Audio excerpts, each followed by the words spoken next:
the podcast where we dive into the roles that define us. I'm your host, John Glahn. On each episode, we explore the journeys of people discovering their true roles in life, business, and beyond. Get ready for inspiring conversations about finding purpose and authenticity. Let's roll the roll call. Hello, welcome to the roll call.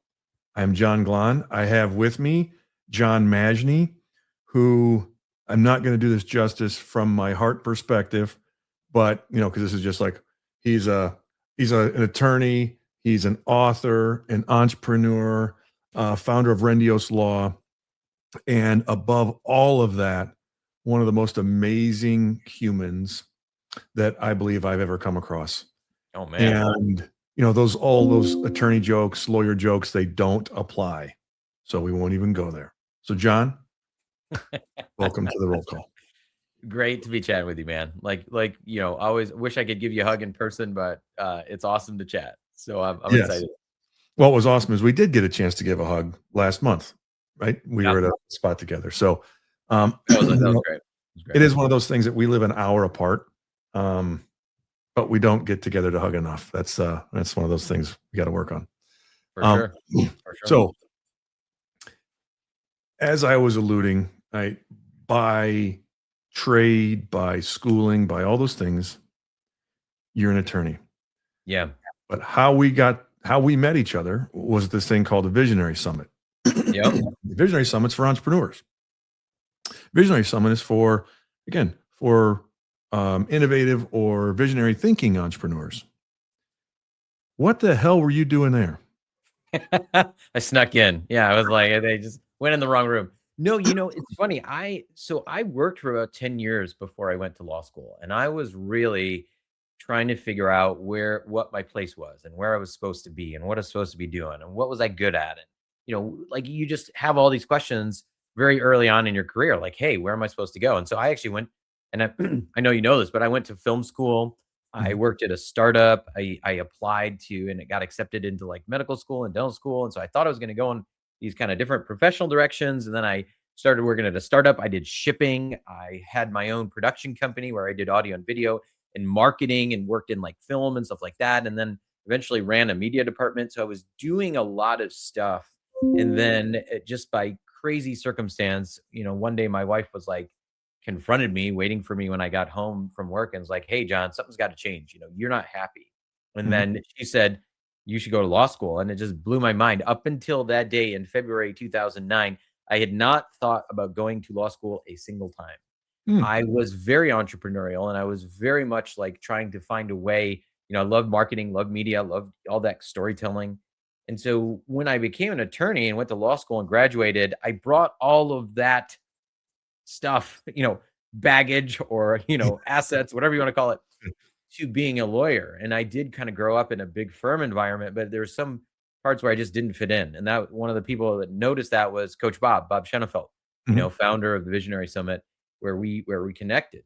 And Bob was like, John, I'm looking for a visionary attorney.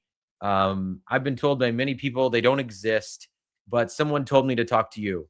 And I remember our first conversation with Bob and I was 90 minutes, and we didn't talk about anything legal. We talked about books and crazy stuff. And, it was just like, it was very entertaining conversation, frankly.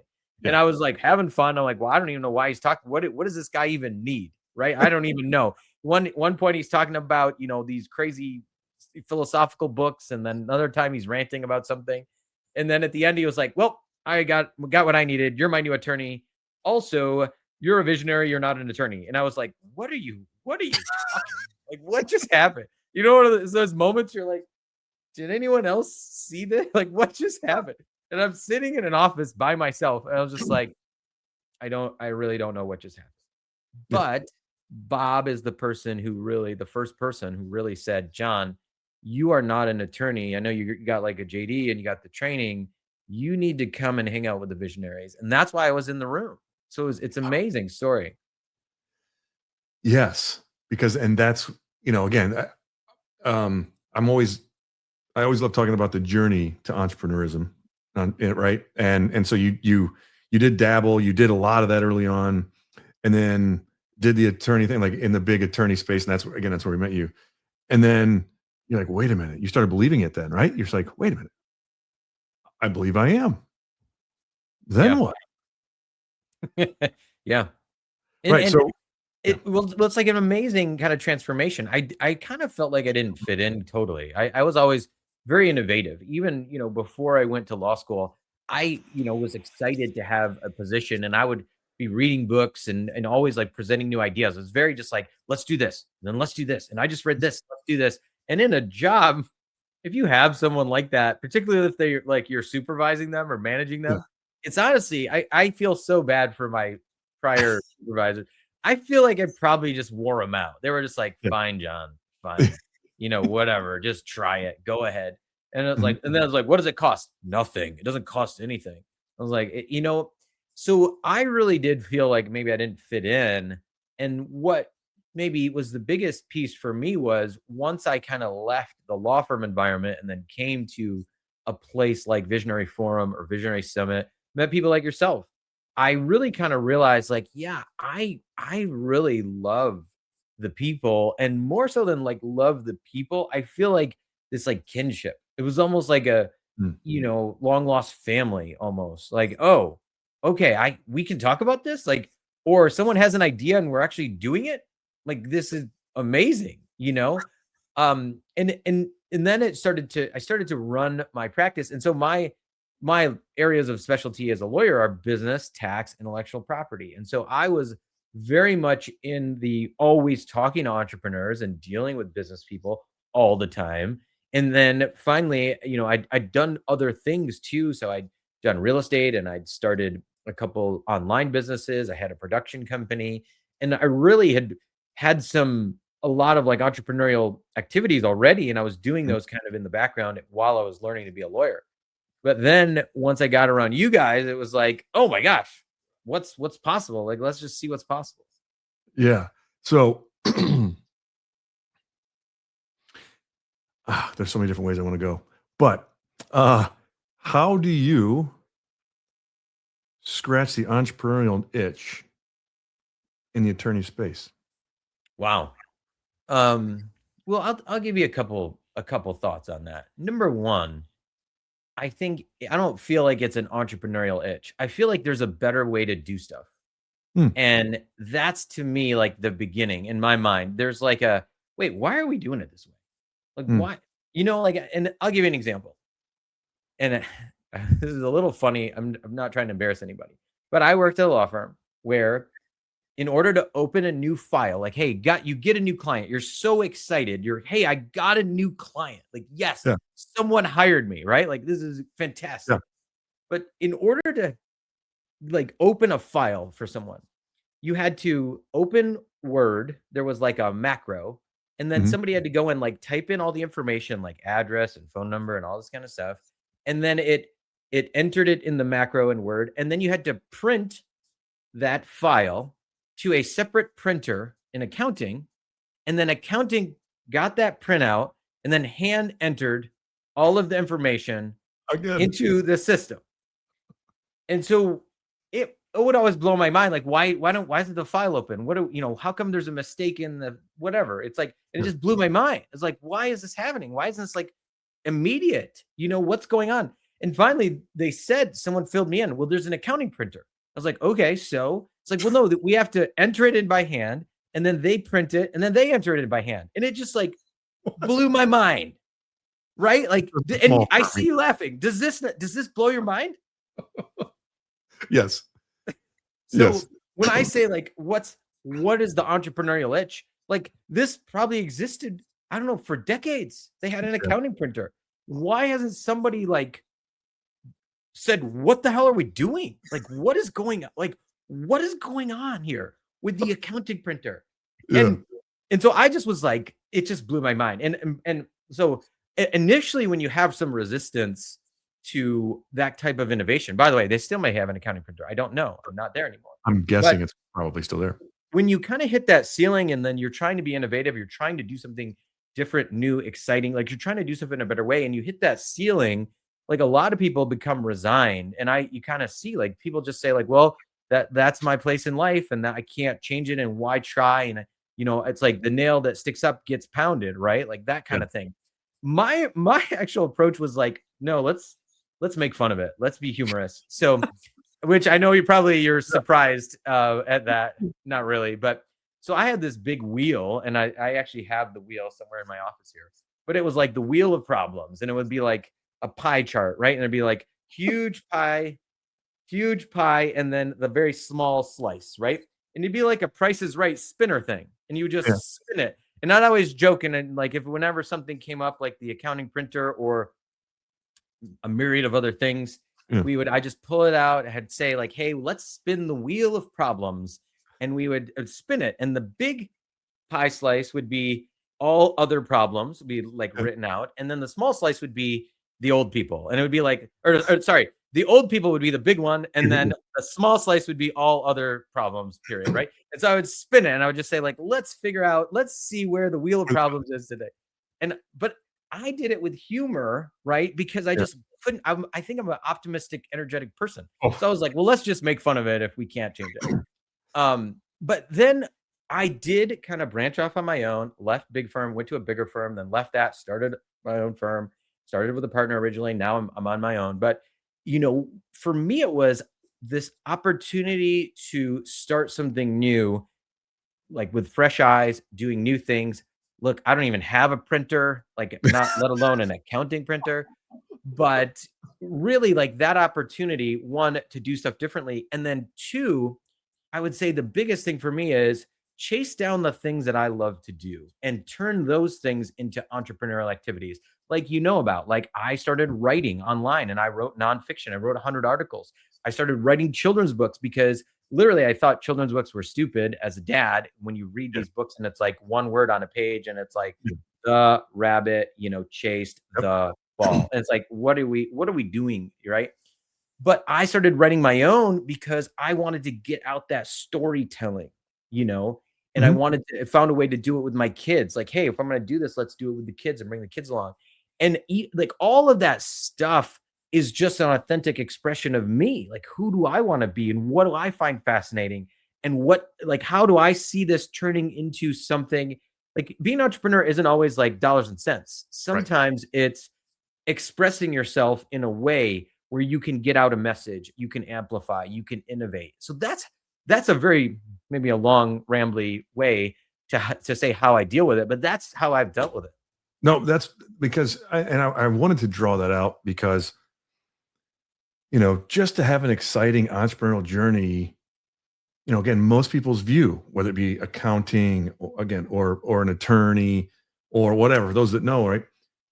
A lot of it's not. You see some stuff on TV that makes it sexy, but like the reality of like doing the work and reading stuff, and like that's not sexy. Those are just stuff that has to happen.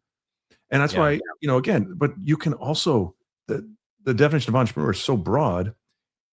You can still love doing that and have a wonderful business in it if that's what you love to doing. But you can still do some of those things that a lot of monotony in there. There's a lot of doing in there, but you can make it fun. And I really realized if I would go back and reintroduce you, it is the humor side of things, right? That you do bring humor to everything, no matter what it is. I think humor is a love language for you, which isn't even it's not a love language, but I totally, that's your connectivity to so many people, and how you and people are endeared to you because of, again, it could be the harsh negative thing, and you're going to find a way to, hey, let's laugh Oh, through that. totally.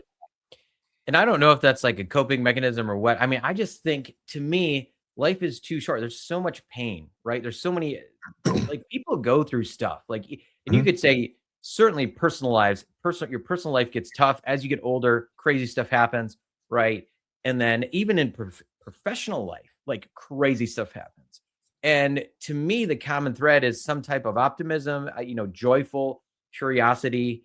To me, like that is so valuable. Like, if you don't enjoy what you're doing, even if you would say, hey, I was reading a brief last night Mhm. for a litigation for a dispute that I'm working with, and I was sitting there reading it, and it was for our side. So I was like so excited reading it. I was like, great point.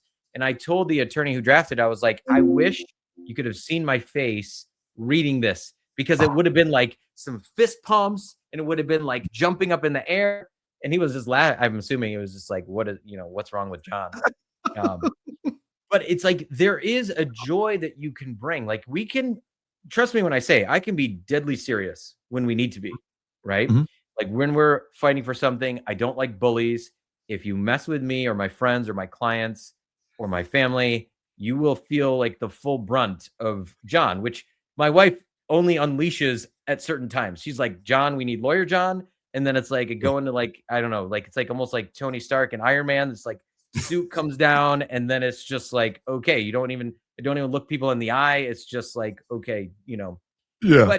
but you can still bring some joy and some fun and some humor, lightheartedness to the moments that are tough, right? Yeah. That is the whole point of our children's books, frankly, is can we bring joy to people?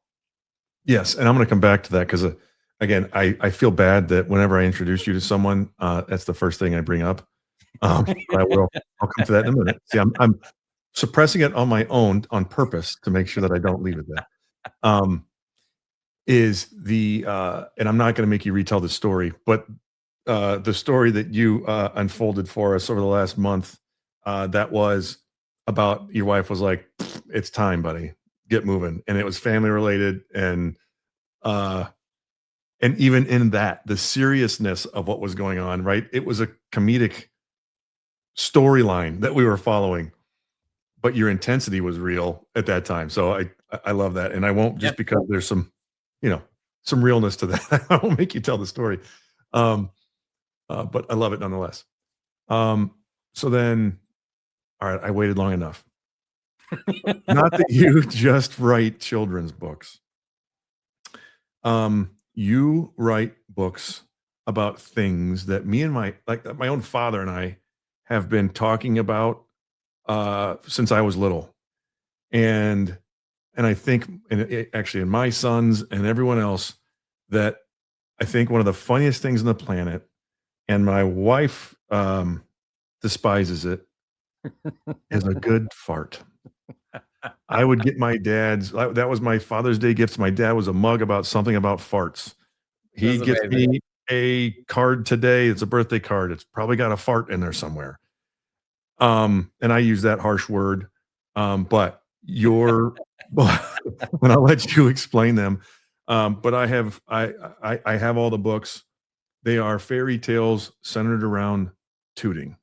That's right. Yeah. And they're and So, they're and let me explain too. I'm Go actually ahead, going to you explain it better. Yeah. come at this a little bit different than maybe what you would expect. So, I think you asked about how do I channel my entrepreneurial spirit Mhm. through, a profession like being an attorney. And the way I felt this, like I told you, I went to film school. And so I Mhm. always loved telling stories. Even as an attorney, I'm teaching, I'm educating, I'm informing. And if you have to do it in a way where you get the point across to someone. So I've always Mhm. been a storyteller. I love telling stories. And when it came to my writing, I was writing online and doing like nonfiction. I was writing about reinventing yourself because that's what I had done multiple times.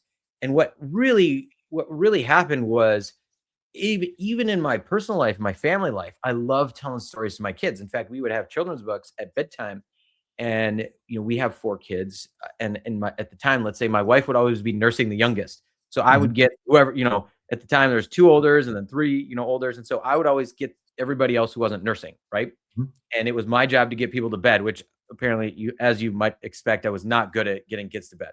Um, but I would make up stories to tell them because I didn't like the books. So I would be Yeah. like, "Look, let me, you just saw Cinderella. Let me tell you the real version of Cinderella, right?" And I would just make it up. And I just Mhm. thought it'd be funny if she, and again, this is my sense of humor. I thought it'd be funny if, hey, she didn't lose her slipper, but she picked it up, but then all the prince has to identify her is her toot. So she toots, and then she leaves this behind, and then the prince has to like smell it and like falls in love with her for the smell of her too. I was like, yeah, this is the real story. And I would try to convince my kids that this was the real Cinderella story, but Disney changed it because it was too like controversial. I was like, that's what I tried to tell my kids. And they're like, Dad, you're like, sure, Dad. And so, and I would just make up stuff because I was trying to make my kids laugh and I thought it was funny. Um, And we did that for literally, 10, 15, 20 different stories. And the thing that I never expected was that my kids would tell these stories to other people. I thought it was just like a private conversation, right? Like, Mhm. hey, I'm getting you to go to bed. I'm telling you a joke. I told it. That was it. It's going to disappear into the ether, right? Mhm. It's done. But my kids told my best friend.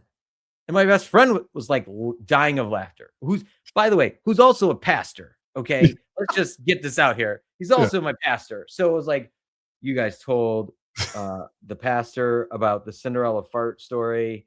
And I'm just like, I can't even show my face. Like, I can't even go to church right now. Like, I Oh, just, you know what I mean? I was like, I'm so sorry. I will repent. What do we need to do here? yeah. And then, and then he was like, this is incredible. This is amazing. Like, you need to publish this right away. And I was like, you're n- n- no, my law firm will fire me, my Yeah. clients will fire me, my wife will leave me. Like, I will Yeah. have nothing if I Yeah. even share the story outside this room. Like, Right. what I mean, and I had an amazing switch.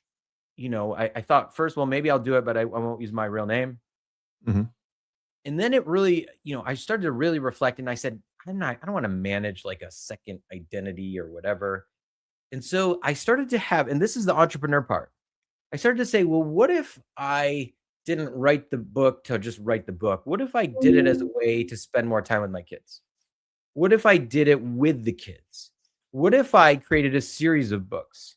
Which book would I want to release first to really grab people and get their attention, Mhm. right? And I started to apply all my marketing knowledge, my sales knowledge, and all the connections that I had. Of course, I'm in like an IP lawyer, so I didn't need an IP lawyer. And at first Mhm. I thought, well, Disney's going to sue me, so this idea is a loser, guys. Yeah. Yeah. And then I thought, if Disney sues me, that'd be great publicity. It's like Yeah. phenomenal.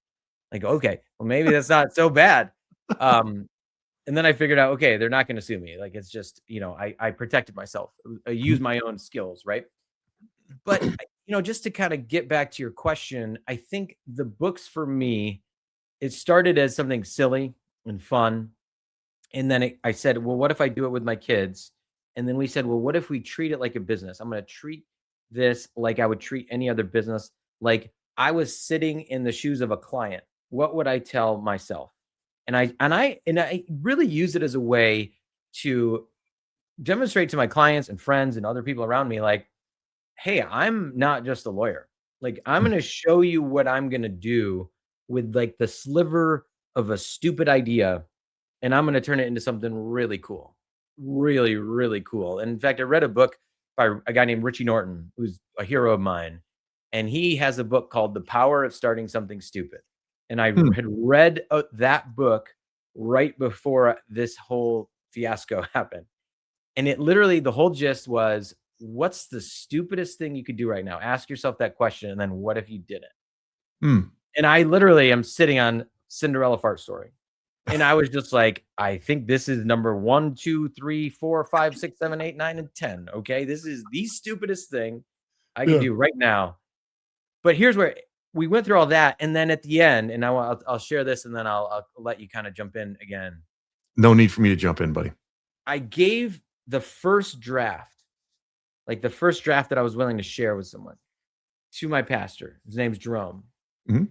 And I said, hey, the only people who've read this now are in my family. And then you're the first family. And he's got 5 kids, 5 young kids. Mhm. And I was like, please just give me some feedback. Like, just tell me what the kids think, what you think. So he's like, okay, okay, okay. And a couple days later, he says, I read it. I'm going to shoot you an email. And I still have this email. And he said, he was just like, OMG or whatever. It was something like, you know, exclamation points. I just read it to the kids.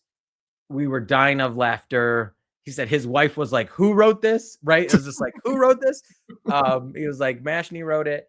And here's what he said that I think is just so amazing. He said, thank you for giving me 30 minutes of laughter with my kids. Oh. And like when I read that, I almost like crumbled because, and I almost have like goosebumps telling you this right now Yeah. because I literally, and I got to tell you the time period. This was December 2019. Mhm.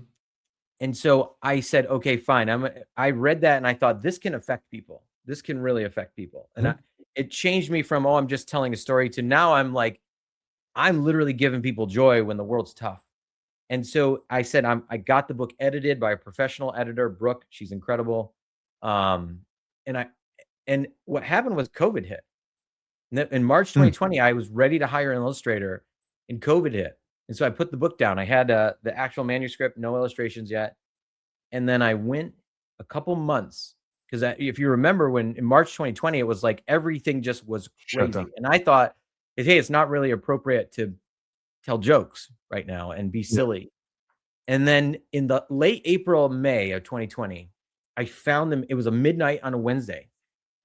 And I remember everyone in the house was asleep. And I found the actual manuscript of the book edited. So it was the best version. Mhm. And I found it. I was like, oh, I'm just going to read it. And it's midnight during the week. And I'm reading my own story, laughing out loud. Like I was like laughing. And I know you've read the book. So Yeah. without the pictures, I was just laughing. Yeah. And I just had this realization and I thought of Jerome's email and I thought, you know what the world needs like right now? It's a book just like this. Like people need some joy. And that is what propelled me to do Cinder 2, the next 3 books. I have 4 more books that are written that I'm working on now. It's to come out and there's more books even beyond that. But that is what drives me now. It's not the money or even I love the spending time with the kids, but it's that thought, what do we really sell when I'm selling a children's book?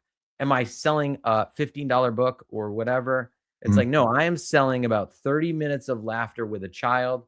And sometimes the child's optional, right? Uh, well, no, the child is the one reading. They just happen to be older. Yeah, I love that. I love that. I love that. Uh, and by the way, these are not scratch and sniff yet.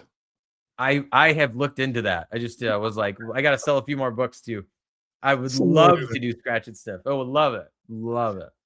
let's give the action. Let's. I want to give Grayson. It'll be in the notes. But what are the titles of the books that are out already? Okay, so Cinder 2 Mhm. is the first one. It's the story of Cinderella, like we mentioned. Then there's Children of Cinder 2, which is a sequel, with very fun story with the kids of Cinderella. Cinderella has kids with the prince, and they try to want to get her a gift for her birthday. So they get this idea that someone tells them there's this fruit that if you eat it, your toots don't smell. And so they Mm. thought that would be like the perfect gift for their mother, Cinderella, right? Or Ella. Yeah. And so that's this journey to find the gassafras tree where the fruit, if you eat it, your farts don't smell. They bump into, of course, the fairy godfather, which I was like, where's the godfather? Where's the fairy godfather? This is always Yeah. the fairy godfather. Yeah. Yeah. So it's like a totally just dad humor placed on, fairy tales. There's a Santa toot, so a Santa version. Santa gets stuck in the chimney. There's only one way out. You got to eat stuff to toot your way out. And then there's actually my personal favorite is Manpunzel, which is Yeah. the Rapunzel story, but it's a gender switch. So it's a man in the tower with just body hair just everywhere, and then he's rescued, by a knight who, is not who she seems, right? Mhm. Um, but and I always joke, half joke, Manpunzel is semi autobiographical, right? Like I grew up as a hairy kid, like, and I grew up also in a community without other hairy people. It's like everybody's like white and Yeah. just, I don't know, they just didn't have body hair. Where I'm like kind of coming in with a Mediterranean bloodline, and I'm like, full hair and just hair Yeah. everywhere. I had a mustache in 7th grade, okay, that was I had more hair in my mustache than all of the school teachers combined had on all their faces, men, women included. Yeah. My mustache was thicker, right, than everybody combined. And I just joke like that's how I channeled how I felt as a kid, being hairy and like saying, how come no one looks like me Yeah. to, this book. So it's a very fun book. It's probably my favorite. Love it. Love it. Love it. Um, and when is the next round coming?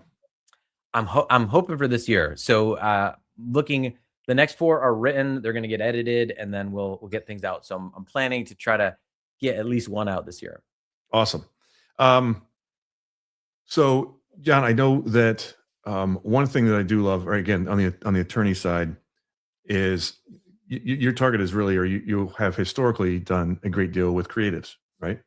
So as you Yep. said, like that was your passion with film and everything else, and with startups and many other things that I'm curious that it's not the big law firms maybe don't mess around with the little guy or or whatever with startups or with some smaller IP, and I know you've done that, and I just want to share, maybe it's a little bit, actually mostly for your benefit, maybe your clients too. Sure. But when we started this, when we were off camera, you said, I can't remember the words, like you were jacked or you were, um, you know, and I won't, you were the lion out of the cage. You didn't say that, but I've been using that a lot, just so you know. Oh, I love it. I love it. So, and we might come back to that here today if I remember. But you said, you know what? Hey, I was up late last night, and but you're still just full of energy. Why So was that? yeah, I'll tell you. So just one of these cool full circle moments, right? I'm a business attorney. I have a strong IP background, so I work with a lot of startups, traditional startups, non-traditional startups, certainly in like the IP space, or just work. I work with business owners and entrepreneurs, and just that those are the people, like my people, right? Whether it's in a room of entrepreneurs or I'm helping the businesses themselves, right? So last night I got an invite. It was super cool, super fun. One of my clients was on Shark Tank. So I went to this Shark Tank viewing party. I already knew what happened because I'm their lawyer, Mhm. but it was so cool to see, they had a big room and there were food and drinks and people were clapping. And, it's just so cool when you're like, you meet people and you see this, all this hope and excitement, and you form their first entity for them, right? And you help them with like super basic stuff. All the people on the cap table, all the investors, because like you put together documents and you were there like every step of the way. And I got to meet some of the advisors and some of the other people from across the country that helped build this company. And we watched Shark Tank together last night in a big restaurant back room screen. And here I'll give them some props here. I got my hat. Um, the company is Brace, right? They make shoelaces that don't untie. And I was just so proud of it. They're student startups. So what's cool, and what I've told people too, is like you can start at any time. You can be old, you can be young, it doesn't Yeah. matter. They're college students. They did it while they were in college, and they're just crushing and they're just doing phenomenal. Today I'm going to some other events, literally probably an hour after we finish recording. I'm driving and going to actually downtown Detroit. There's a big meeting for stakeholders, and then there's another big party. And it's just so cool. Like I just was like, and I just felt really honored. They called me personally to invite me and they gave me a little pin that said, you were here before the broadcast, or Oh, and I just was like so touched. And I tell you about it because of one, I was having so much fun last night, just seeing them and just being really proud of them. But then also going through the process. Like I've had clients go on Shark Tank before, and I kind of knew like how the process worked and stuff like that. They did get a deal, by the way, if you watch the show. I thought it was super cool. But one of the things I didn't expect was Tanvi talked about her dad and how he was an immigrant. And I thought of my own dad, who was also an immigrant and worked 3 jobs and brought the rest of it, helped to pave to bring the rest of his family over from a different country looking for opportunity. And it reminded me, one of the things that just touched me was I try to be the attorney that if I met myself 20, 25 years ago, I'd be like a business owner. And that's mhm. who I try to be, right? Like I don't try to milk people with super high fees. Like if someone's like, "Hey, I can't pay, but I need help," and they're nice to me, right? Maybe I shouldn't say this in a public setting, but I try to just say like, "Well, how can I help? Like, what can we do? Like, here's what I can do, or let me just point you in the right direction. If you get some money, then hire me someday. But let me just help you out." And that's pretty much what happened with Brace. Like they had no money. They're like, "We're trying to get grants, but we got to put it towards patents." And I was like, "Well, I'll help you, of course." Yeah. And it just turned into something so cool, and it meant so much to me to see. I'm like, oh my gosh, people I know, they're on Shark Tank. So I'm still beaming. I got the hat. I'm ready to rock. But it was it was so fun. It was really cool. I love that. No, and I in a couple of moments, even in this story, right? I because you're such an amazing storyteller, and again, it's if anyone that knows you or gets to sit with you, like that's no matter what, everything is a story in some form or fashion, and because you make it so fun, and so and again, I was able to easily connect with both stories. Like I'm picturing, I'm sitting in that restaurant watching them, and and I almost got teary eyed. Right? I'm proud of these little buggers, and I don't even know who they are. You know, um, and same thing with as soon as you told that story about Jerome, who thankfully I've gotten to know because of or gotten to meet because of you. Yeah. When I immediately almost had tears before you said I'm shuddering now. I was like, I am. Yeah. And so that's incredible. And then obviously from the craft that you do, you've actually helped me personally with my business through some really, really tough things. Yeah. And I can certainly relay back to other folks of like, no, most of the advice was to lower your, not your fees, but lower your hours. You're like, dude, I know you want to fight this fight and die on this sword, but all you're going to do is pay me. I'd rather you kept the money. I say that so much, man.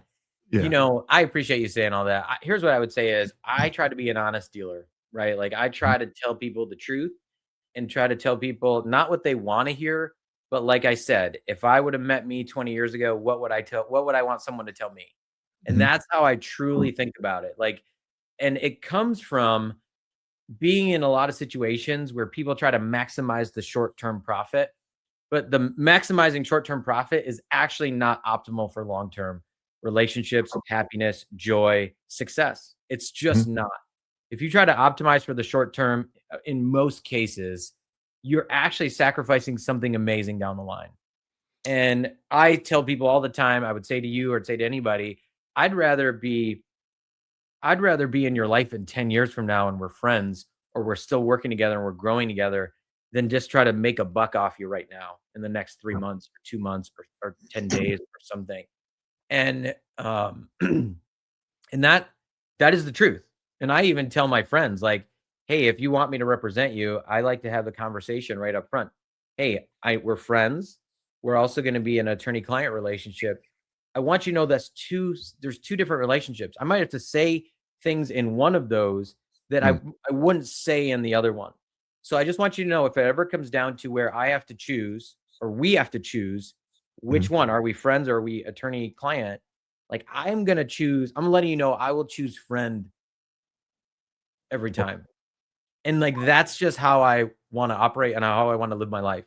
And a lot of my clients, nearly all my clients end up becoming really close friends because I think I have that attitude, but then two, I'm looking for people that aren't going to say I don't give a crap about my attorney. I don't, Yep. I'm looking for those people. I'm going to weed them out immediately because I do want that relationship.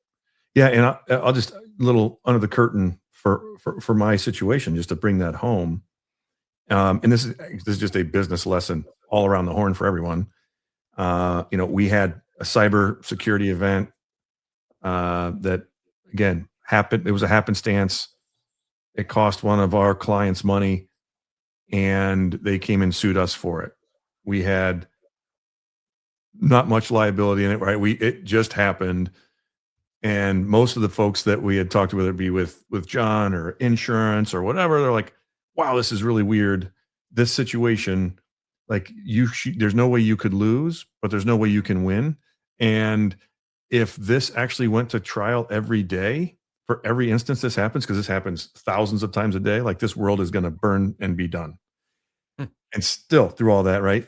So John was like, "Listen, just like I think many lawyers may go this route, but this is where John was. You know what?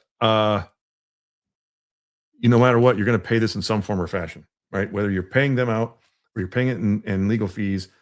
I at that time was on the vine going, "No, we were right, and I'm going to fight this fight," and went months of fighting because I wanted to win. And all along, and John was like, "Yeah, I'm going to listen to you, but this is what here."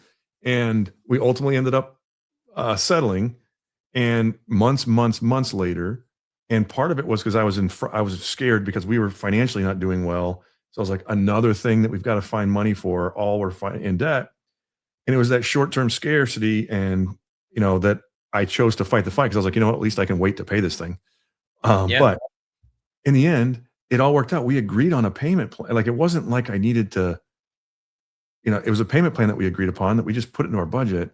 It was one of those things, but it wasted my time, my anguish, it was sitting in my head for months worrying about this thing. But had we done what John had suggested in the beginning, you know what? That's that peace of mind. Like, there's the money part that you talked about in the long term, but the what was lost, the opportunity cost of bearing that burden for so long.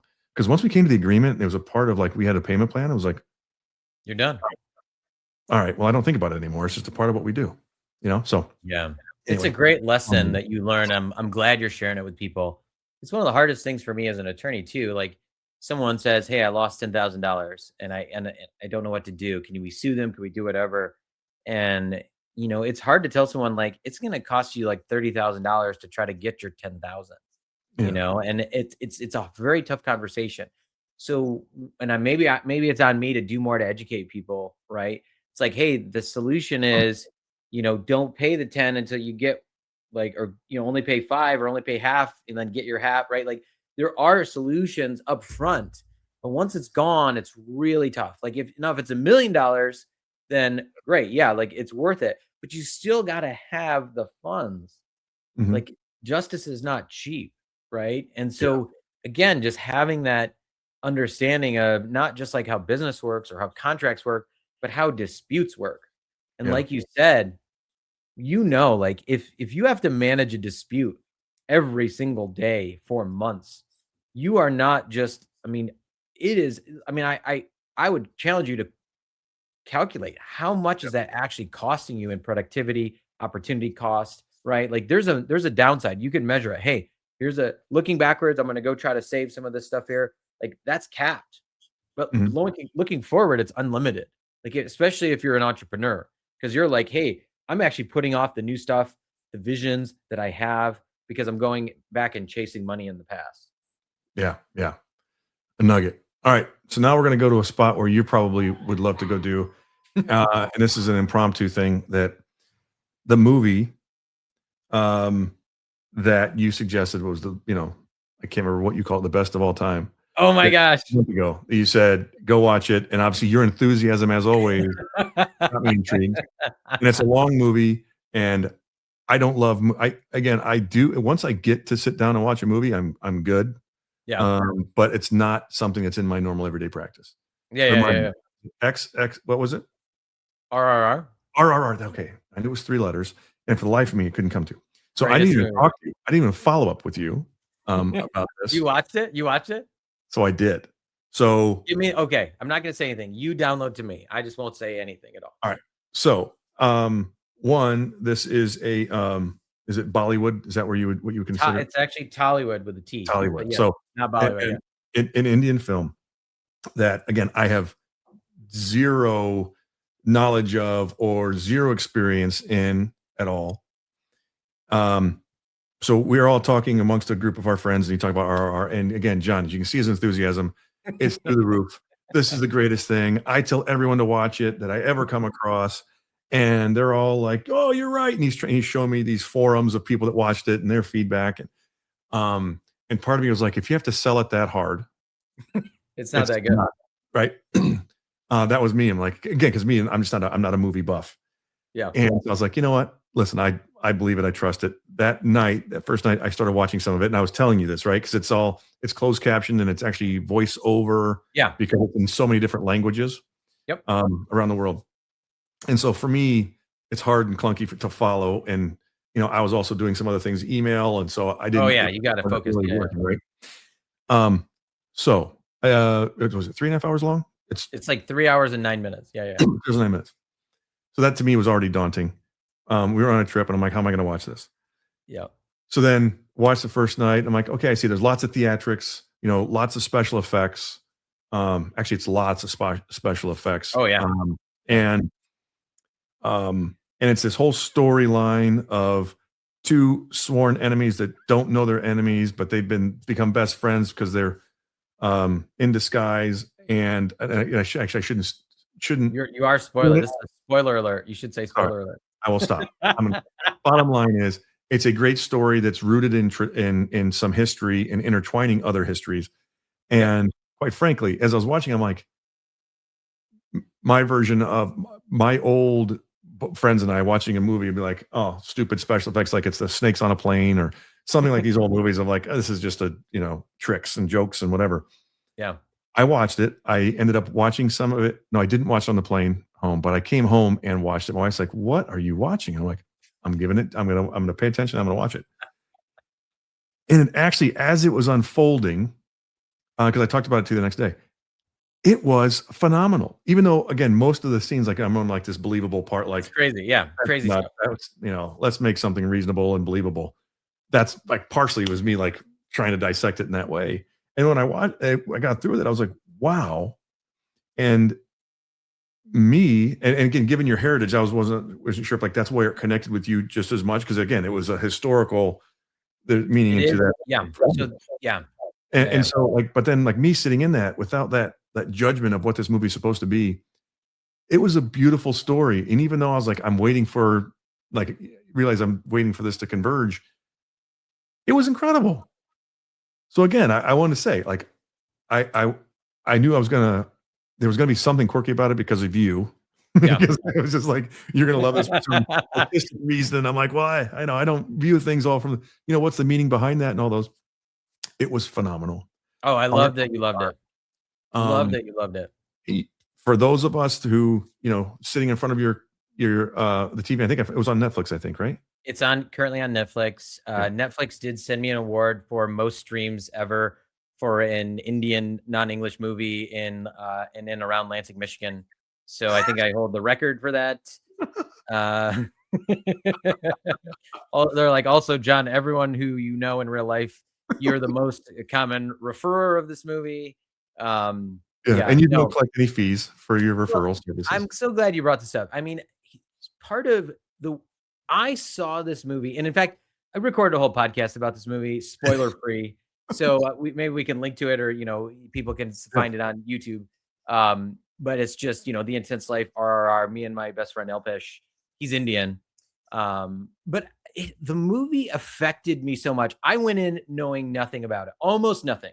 I knew there was a tiger, okay, and I talk about that in the podcast.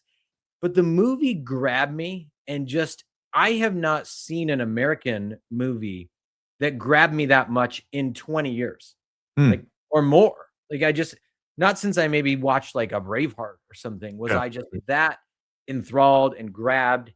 And I just was so captured. I literally thought after I saw it, I was like, Steven Spielberg needs to go take notes and learn from this guy. Like, this is because it wasn't just there was crazy stuff in it, but the story was so powerful and so moving and surprising, and it's like once about 30 seconds in, it grabs you, and then it does not let go. It's like, you're like, I need a break. And it's like, sorry. And you're like, no, I really need a break. It's like, sorry. It's like, I need a break. It's like, nope. You just go and go. And it's like this feeling, and it's energizing.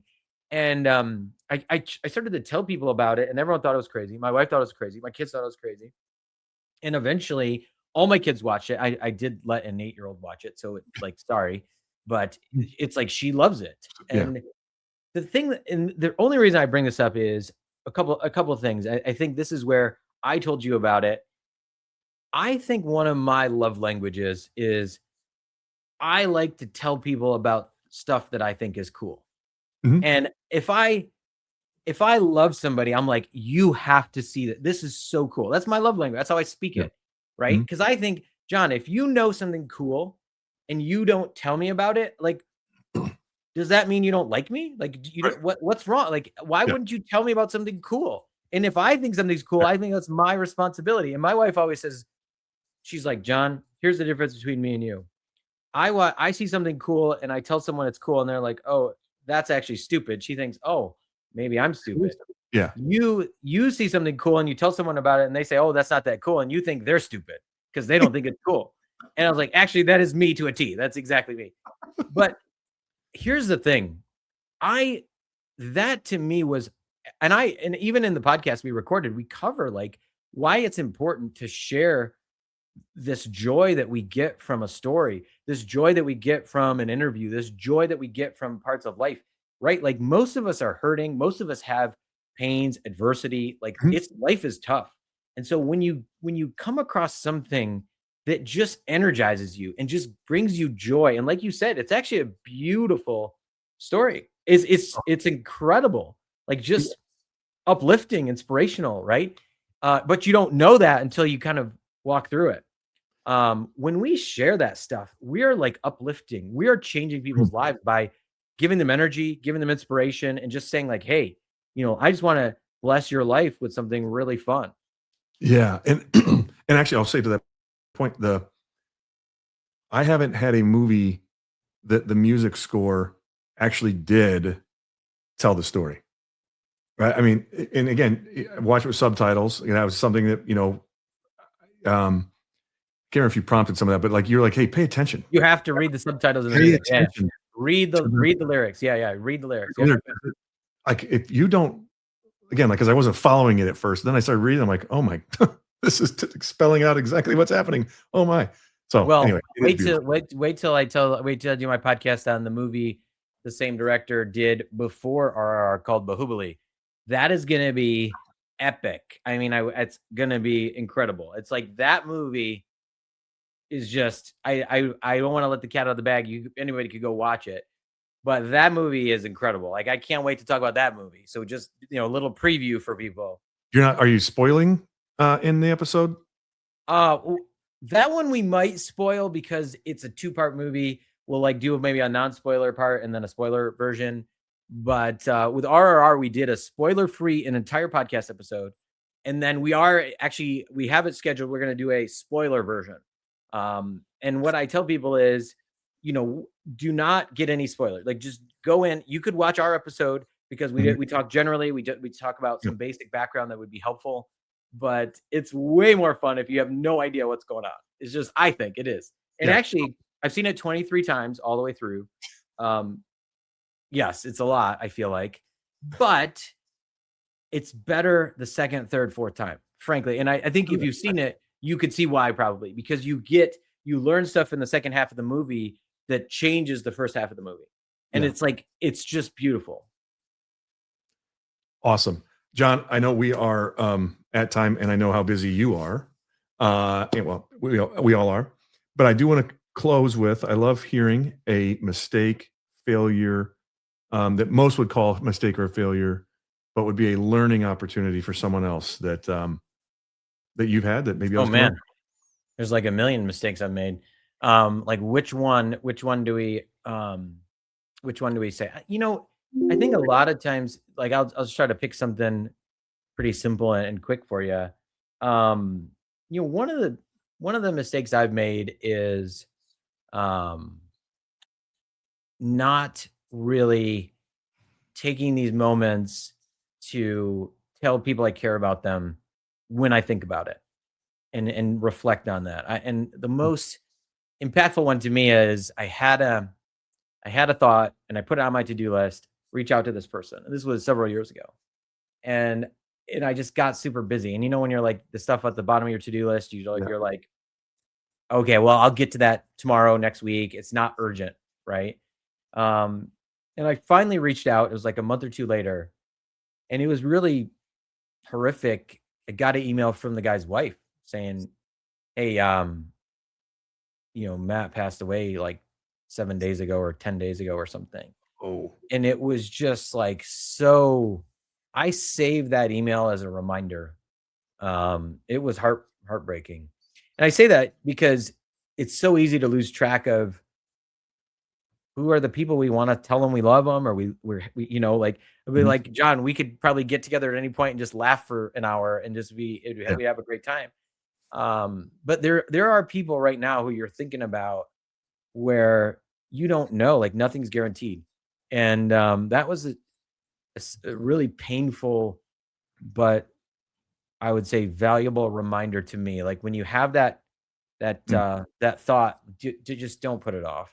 Just reach out and just say something. Mm. Yeah, I have a friend, again, I think about that often, right? How much more I could help someone if the thoughts that came to my head, as far as good thoughts for someone, if I actually just took action on them. I have a Oh, friend who says, if you come up to me, if you come up in my mind, I'm making a phone call. yeah, And so that's great. that's just what he does. If someone comes up to him, he just calls him. He's like, I don't know why I'm calling you, but I'm supposed to. Yep, And that's how could great. that be? Awesome. Well, thank you, John. How can um how People can get in people touch. get in touch with you, support you on the Yep. book, to the You can go podcast? to Yeah, so you can go to johnmashni.com. That's kind of the base site. You can also go to rendios.com for legal, rendios.com, and then Three Girls and a Dad for the books, threegirlsandadad.com. And the podcast you can find on Spotify and everywhere else, including YouTube. So just go search The Intense Life with John Mashni and you'll find it. And I'm on socials, LinkedIn, Facebook, Instagram, everywhere else. So would love to connect with anybody. Awesome. John, thank you so much. I know we can jam forever. Thank you for finally joining me. Always fun. Can't wait to My see you. pleasure. Thanks, John.